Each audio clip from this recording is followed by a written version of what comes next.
They didn't say goodbye. They didn't explain. They didn't even flinch. They just left.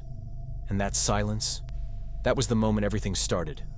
Not the pain, the rebirth. I could have begged. I could have tried to fix it.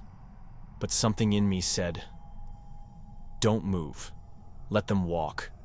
Let them think you broke. Let the notifications stop. Let the room stay quiet. I didn't chase. I didn't defend myself. I didn't post a quote and hope they'd see it. I disappeared. And no one noticed. That's when it hit me. No one's coming. At first, it hurt. Then, it got quiet. Then, it got clear. I stopped reacting. I started rebuilding. I replaced emotion with routine. Pain with purpose. Doubt with discipline. I trained when I felt nothing. I worked when no one clapped. I studied while they forgot me. I got cold. And that was the upgrade. They thought they hurt me, but they gave me space. They gave me time. They gave me clarity. I wasn't healing.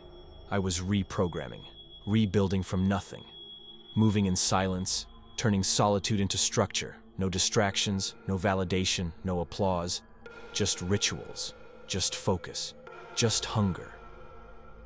Now, I don't need their closure. I don't need their return. I don't even need their recognition. I became something they'll never sit close to again. They left. Good. Now watch who I become. Stay sharp, stay gone.